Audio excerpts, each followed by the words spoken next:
الحمد لله وحده والصلاة والسلام على من لا نبي بعده أما بعد فقد قال الله عز وجل في القرآن المجيد بعد أعوذ بالله من الشيطان الرجيم بسم الله الرحمن الرحيم وإذ قال ربك للملائكة إني جاعل في الأرض خليفة قالوا أتجعل فيها من يفسد فيها ويسفك الدماء ونحن نسبح بحمدك ونقدس لك قال إني أعلم ما لا تعلمون صدق الله العظيم وصدق رسوله النبي الأمي الكريم ونحن على ذلك لمن الشاهدين والشاكرين والحمد لله رب العالمين. And remember that time when your Lord said to the angels, indeed I am going to create on earth a representative, a Khalifa. The angel said, will you create within it those that will corrupt it and those that will spill blood? Whereas we are the ones that glorify you through your praises and sanctify your name.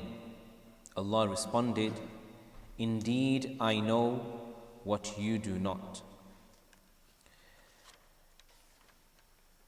This lesson today is a continuation of the previous lessons that we have been spending on this verse, as a lot of information and knowledge stems from this, which is relevant. Last week we were discussing certain questions which arise from this ayah, and today inshallah we shall continue with those questions and giving answers to those questions. The first question for today is that when the angel said, أَتَجْعَلُ فِيهَا مَنْ يُفْسِدُ فِيهَا وَيَسْفِكُ الدِّمَاءِ, that will you create within it those that will corrupt it and spill blood? Were they objecting to Allah's creation or not? Were they asserting their right, that we are angels, we have a right over you? Or were they acting proudful? So the answer is that no, they were not raising an objection, they were not asserting their right, nor were they acting proudful. And how do we know this? It's because once they said what they said, then Allah responded, Inni a'lamu ma la ta'lamun, that I know what you do not know. Then in the next verse, Allah subhanahu wa ta'ala explains how He taught Adam alayhi salam the names of all the creations that He's created, how He learnt it. Then Allah responded that tell to the angels that if you are truly correct in your statement that you are more virtuous than Adam, then why don't you tell me all the names which Adam now knows?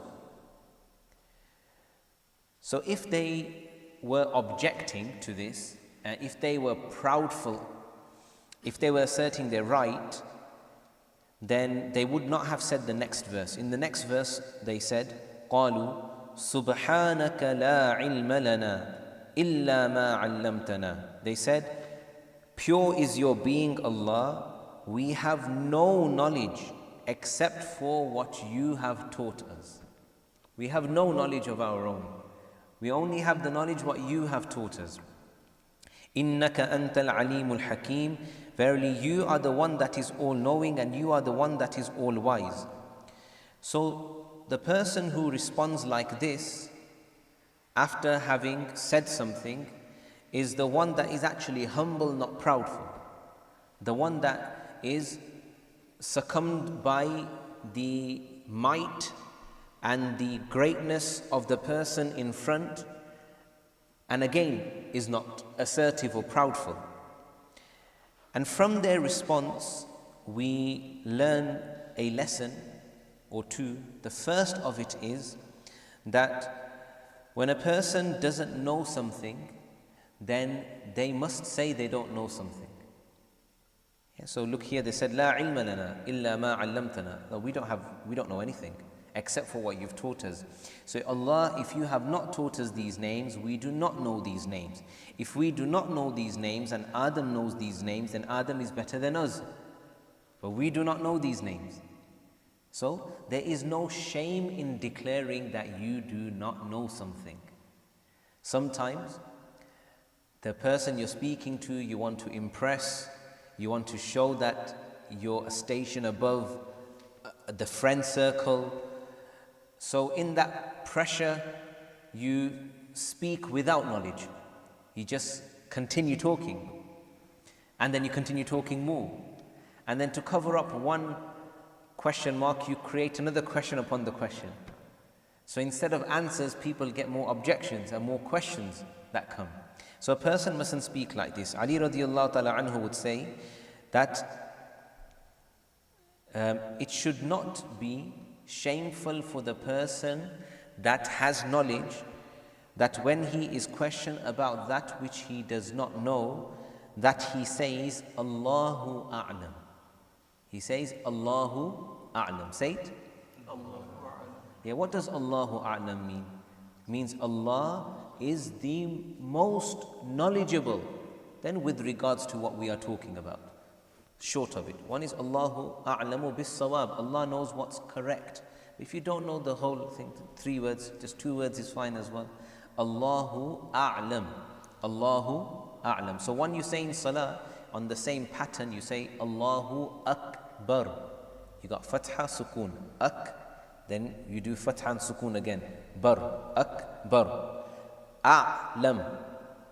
Allahu A'lam. And A'lam comes from ilm, from knowledge. So Allah knows the most. Yeah, I don't know anything. Yeah, so a person humbles himself.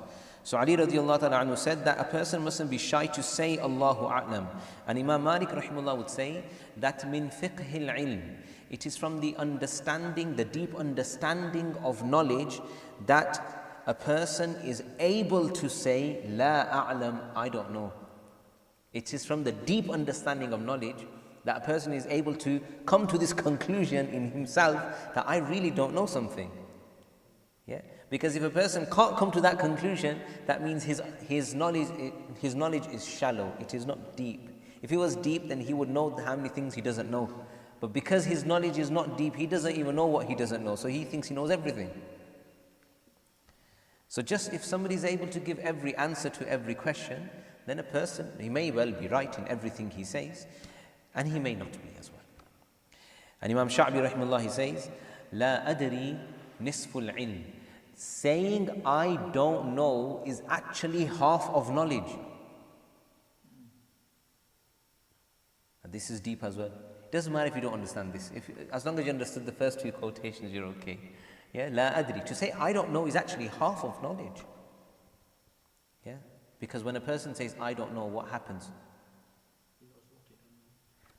And with that, internally he opens the door to himself to say that this is an area which I need to learn.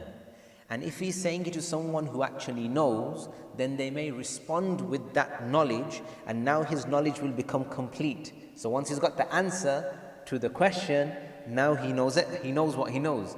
First comes the question, then comes the answer. So the question is half of the answer, and the answer is the next half of the answer. But if he doesn't question, he doesn't get the answer. That's why questioning or saying I don't know and admitting is half of the knowledge. Because without that, you will never be aspired to learn a chapter or an answer to, a chapter of knowledge or answer to the question. So that's the first lesson from this.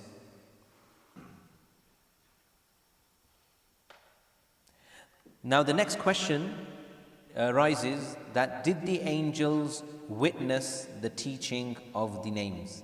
So in the next verse Allah subhanahu wa ta'ala says وَعَلَّمَ آدَمَ الْأَسْمَاءَ كُلَّهَا, that Allah subhanahu wa ta'ala, He taught Adam alayhi salam all the names. ثُمَّ عَرَضَهُمْ عَلَى الْمَلَائِكَةِ, then Allah presented them to the angels and said, فَقَالَ أَنْبِئُونِي بِأَسْمَاءِ هَؤُلَاءِ. All these creations that you are seeing, you tell me the names of all these things. إِن كُنْتُمْ صَادِقِينَ. If you are truthful in your claim that you are more deserving to be my representatives on earth than Adam, then you also tell me these names. So this teaching of Adam alayhi salam that took place, were the angels witness to that or not? So in the tafsir we find both the answers. Yes, they were witness, and no, they weren't. So listen to both. So yes, they were witness, but they were forced by their nature that they were unable to comprehend the answer. And I've slightly touched upon this in the previous lessons on this, where similar to this example I'm going to give was that if somebody doesn't know algebra and you say ax add d x equals, and then you give a number. So Adam over here will know all this. So he gives all this. Now this person's looking at you like, what on earth are you talking about? So he knows what A is, he knows what X is, may not know it in context, but he knows what A is, X is, plus is, minus is, and then he knows equals, he knows all that, but he just can't understand how you got the answer. So he can't understand you. So Allah taught the names to Adam alayhi salam. The angels didn't have the capacity to take in that knowledge and process it. They just have the capacity. It's not a great example, may Allah save us from the illness called depression, but when a person is in depression, then you can talk to him and you can try and make sense to him, but nothing makes sense to him. Meaning you talk slow, you try and talk, break up what you want to say, but they just can't process it. The mind's just shut, it's blocked, you can't think. So Allah removed the capacity, or did not give them the capacity to actually process this knowledge. So even though the names were taught whilst they were there, still they did not manage to learn these names. The second answer to this is that no, they did not witness these names, because the names were not taught externally. Meaning, one is I'm teaching, so I say alif, so the student says alif. I say ba, so the student says ba. Student is hearing, teacher is teaching. And one is that Allah subhanahu wa ta'ala internally, inside the actual human, He builds His nature in such a way that they just know what to do. They just know it.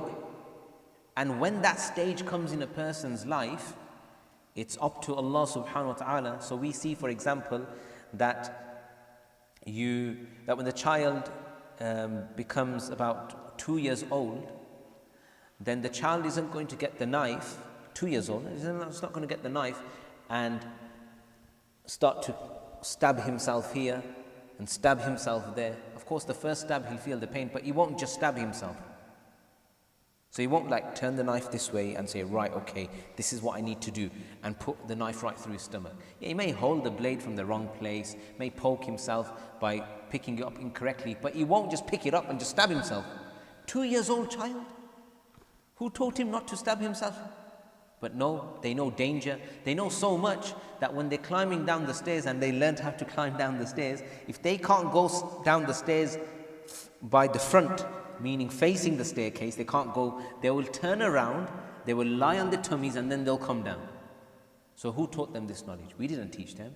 So in human age, there's certain development stages that Allah subhanahu wa ta'ala has programmed the humans that they are just to know that. So one answer to this is that Allah didn't teach Adam alayhi salam the names openly. He matured to that level, that age, that stage of his development, that internally all the names came to him. And he knew, just the way this child would just knows at that certain age. Which question are we on now? Next question. 3. Okay, mashallah. Someone's paying attention. That's okay. We can do third question. When you say I don't know which question, then we'll conclude the dars like that. So no more. Okay. Why did Allah not change the nature of the angels so that they may learn the names? So here, if they had learnt the names, they would be equal with Adam alayhi salam. So why did Allah not just make them learn the names? So upon this question, there is a question that what was the need for Allah to create Adam alayhi salam? Why didn't He just convert the angels to humans?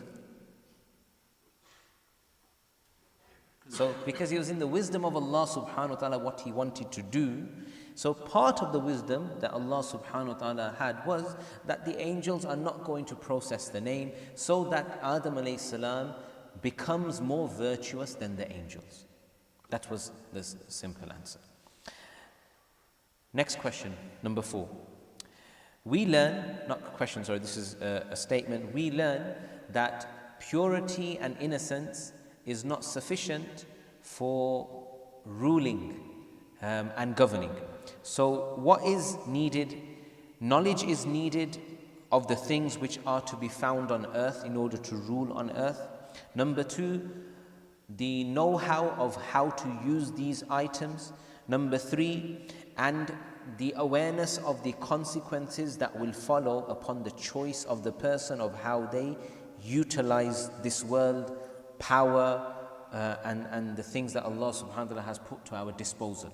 When a person is aware of what is on earth, he's aware of the ways of using it, and he's aware of the consequences of that, then as long as he has righteousness inside him, piety and fear of Allah, then the knowledge of these things, the knowledge of how to use them, and the knowledge of the consequences, through this he will be able to bring justice and order under his governmentship, under his governance, under his rule.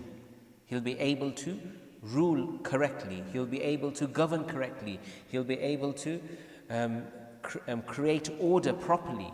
And this, we're not only just talking about on a Khalifa level, we're talking about that you men are Khalifas in your homes. Yeah, you are supervisors of your homes. So what do you need to know? You need to have the knowledge of what's in your house, who's what's what. Number 2, the temperaments of the people that are living with you, and the usage of the items in the home. Number 3, the consequences of your words, of your actions, and how you deal with people, we're not going to say how you use people, you use items, but how you deal with people and use items. So as long as you're aware of these 3 things, you know, and trust me, these are not easy answers of knowing the temperaments of whom you're living with, knowing the consequences of your words and your actions depending on the temperament of the one of the several individuals you are living with. It's easy said than done. Some people like ourselves, sometimes we grow into fathers and our children are ready to become married, but yet we still haven't understood our wife. Still the wife says, you know what, you just don't get me. You just don't understand me. She still says that. She still finds some part in your day, in some type of a conversation about something that where she can say this to you. And she's not just crazy that she's saying it to you. She actually means that you still don't understand her. Yeah, sometimes 10 years go by and we still don't know the favorite color of our wife. Still don't know.